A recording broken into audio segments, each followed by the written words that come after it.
I believe that this nation should commit itself to achieving the goal before this decade is out of landing a man on the moon and returning him safely to the Earth. How were you involved in the Apollo program? I was a weights and balance engineer. At the time, I was subcontracted to Grumman. There was nobody in the spacecraft field at that time. John F. Kennedy was afraid that the Russians were going to get on the moon before the United States. You know, we had all this stuff going on. And he initiated the program. He was concerned that the Russians were going to get the United States to the moon. So that's where it all started. So at that time, the United States and Russia were like a bomb away, you know, a missile away from attacking each other. We had the Cuban thing, we had the Berlin Crisis. We had a lot of things, so there was a lot of pressure between the United States and Russia. So I ended up going there, and I worked in the weight and balance. We had to control the weight. On the Apollo, the weight was very critical. It was a rocket that left Earth, went up to the orbit of the moon, and attached inside this Sat 5 was the Apollo. Now, the Apollo aircraft flew around the moon, and attached to the Apollo was the LEM, the lunar module. That landed on the moon. With the LEM was also the bottom portion of the LEM, a base. The top part had to fly the astronauts back off the moon to meet up with the Apollo and take them back to Earth. Can you visualize that? Yeah. So, at that time, nobody knew what the moon was. Nobody had an idea really what the surface of the moon is. Pictures of this and that. But they were worried. What if all these different problems? What if the LEM lands?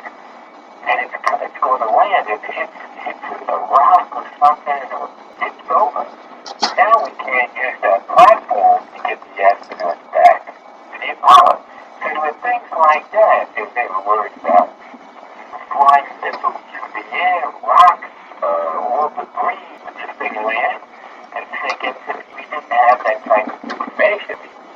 So really, when you think about it, it was a very big accomplishment, and we pulled it off.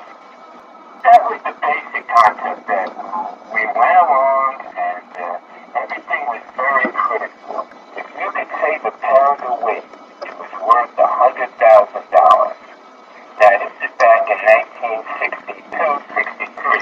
That would be almost like $1 million for this if you could save 1 pound of weight in the LEM because of the fuel it took to get that 1 pound up to the moon and then get it back to the Apollo. So you had to, only can carry so much fuel, but so every pound you saved, it was worth almost 6 to 1 ratio or something like that. Everything was very critical because we had no experience with that. You know that Russia had tried with astronauts, and they had died. They never made it. But that's all we knew. We didn't know much about the moon at all. So we pieced things together, this program, and it was for NASA, the National Aeronautics Space Administration. Grumman supplied this land for. They built the Apollo, and people were nobody really, and we used to have meetings with the astronauts, and they would ask questions, and they were very critical because their life, they didn't know this whole thing was going to fall apart. It was a very interesting project. Now, what other questions did you have? Where were you and how did you feel when the Eagle landed on July 20th? When that landed, I was at home watching TV. I watched it at night, and my wife and 2 children, and I felt very satisfied, very elated, because I worked on it 2 years, and the fact that Eagle landed, that was great. I was also even more happy the fact that the astronauts were able to leave the moon and get back to the Apollo and come home. How does your experience working on the LEM affect you today?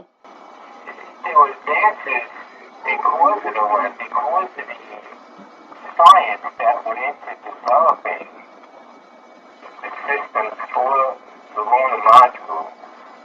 And we went into different areas of plastics, using different metals, because we had to worry about asteroids. So they had to use light metal that could withstand shock waves, asteroids, space junk, rocks, and what have you. We learned a lot about that. We learned about how people can function in space. The whole environment is different. On the moon, a 160-pound man weighs 32 pounds. Okay? So it's almost one-sixth the weight. From that, we had to have guys live and operate in space-like conditions. Suits, what exercises, what foods they can eat.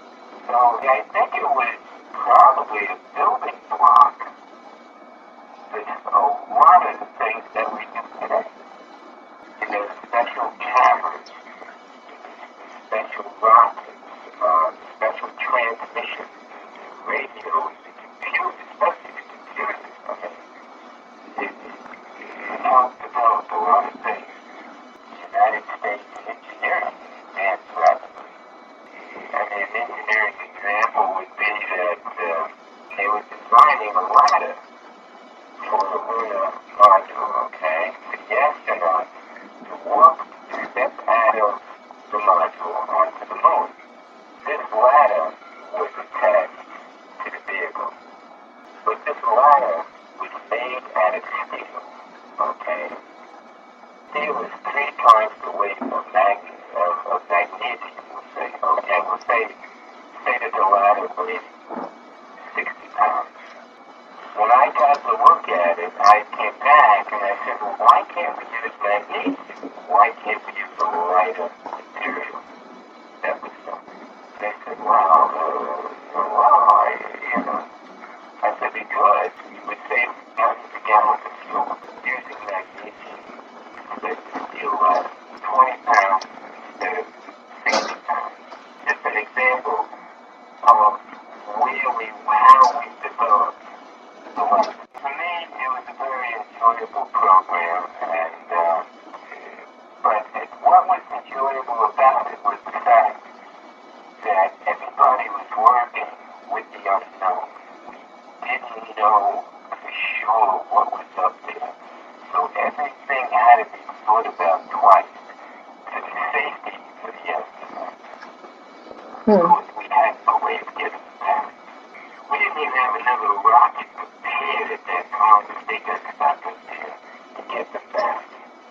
So it was that kind of thing.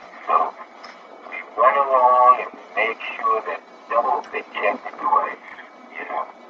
And the only unfortunate thing was that thing where they had a fire with a practice thing where they used the wrong type of wiring.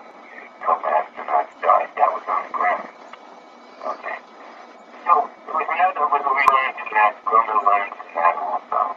Sounds to me like I found someone who helped us get to the moon.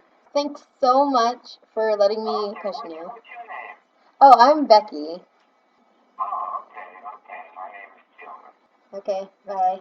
Okay, bye. It's one small step for man, one giant leap for mankind.